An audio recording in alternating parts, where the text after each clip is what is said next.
retrospect, it is plainly evident that Peterson made an effort to market himself and his cult to young white males from the very beginning. In the fall of 2016, Peterson attempted to subvert the mimetic culture by intentionally associating himself with Pepe the Frog, claiming that spiritual synchronicity had crowned him the spokesfrog. So, yeah, when I saw the video that you put up, was it 2 days ago now? I think. Yep. Yeah, 2 days ago. I couldn't believe it. Yeah, and the next morning I got an email from my brother who also studies symbolism and is a very smart person, and he said, does Jordan know he's incarnating Pepe right now? Yeah, well, the funny thing is, I knew about Pepe, but I had nothing like that on my mind when I made the video. It never even entered my mind that was an association. As spokesfrog, I'm announcing that there's something polluted about the water in which we're all swimming. And note how he was careful to position the orange circle on the painting behind him around his head as if it were a divine aura or halo, a symbolism that he no doubt intended to convey his status as the divinely appointed spokesfrog prophet of the young white males he refers to as the Lost Keck Boys. So you're a prophet? Well, we're in a new world in many ways because of the reach of social media. And so I have this immense multimedia platform. The reality is that Jordan Peterson's self-help advice in the form of clean your room is nothing more than a delivery vector for his insidious anti-white political ideology, an ideology that he refuses to publicly defend. Stratagem: exclude the radical right from debate. Many are aware of Peterson's hypocritical decision to uninvite Canadian journalist Faith Goldie from a free speech event at the Canada Christian College in November of 2017, with his stated reason being that Faith had chosen to associate with someone on the political right whose opinions he disagreed with. I understand that Faith Goldie was removed from the original August panel because of her podcast with the controversial Daily Stormer after Charlottesville. This seems like a performative contradiction to remove Faith because of one interview while claiming to believe in freedom of speech. She was associating with people whose views she should have questioned. It was her journalistic responsibility to question them. And as a consequence of that, she became too hot a property for us.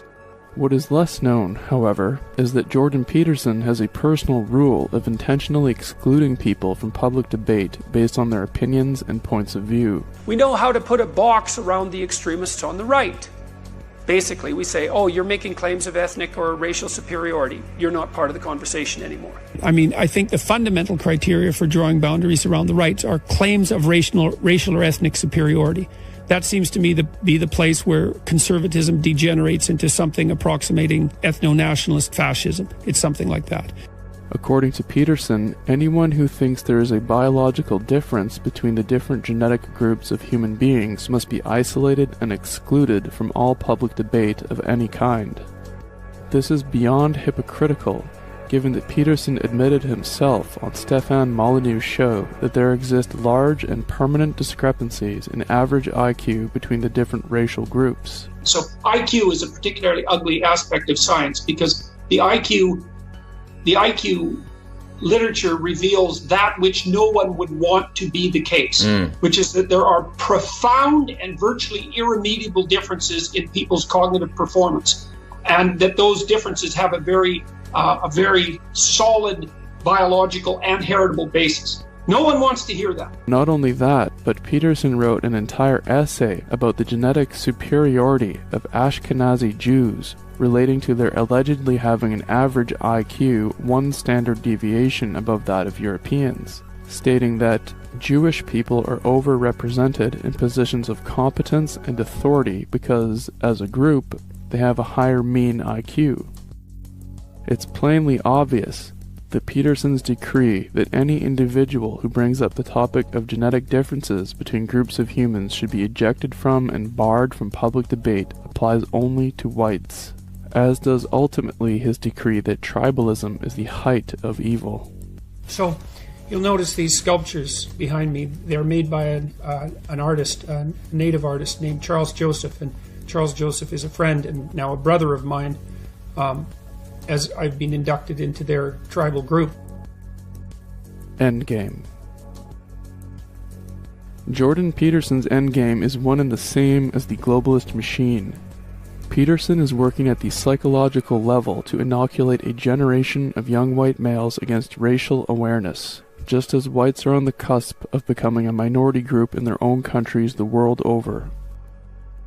While our enemies are waging war against us in a ruthless, calculated, and organized manner, Peterson is telling us that we must be individualistic and atomized. He has created an insidious political ideology and is delivering it with a spoonful of sugar to an audience who is hungry for an answer to the destruction that is being wrought upon them, the very destruction that Peterson is working to prevent them from effectively opposing.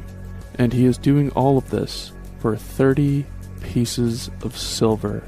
I make $80,000 a month on Patreon.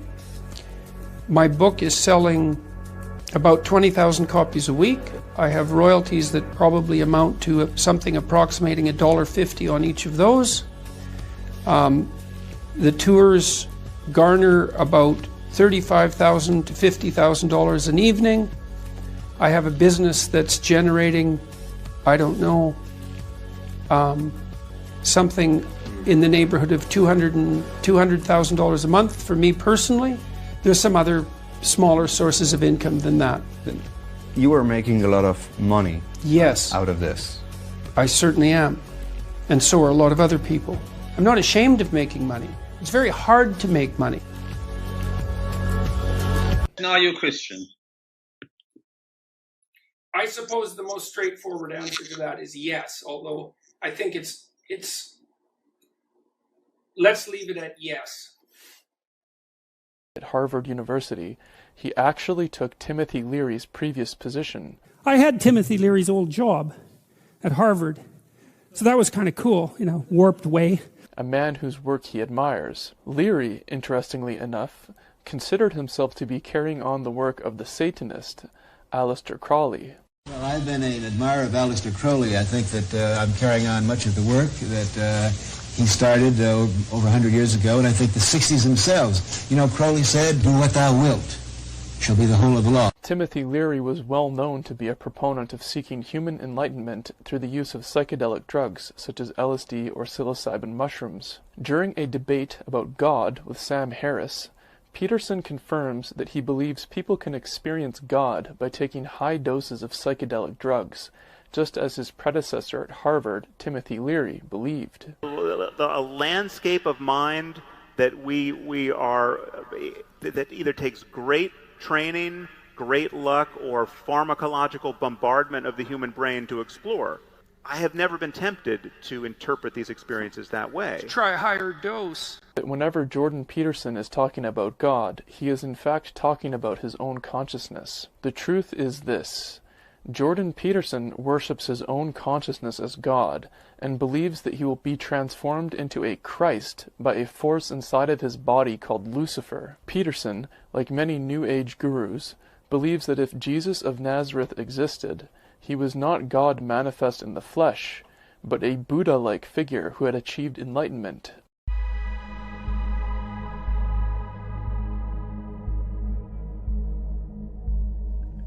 Second Peter 2.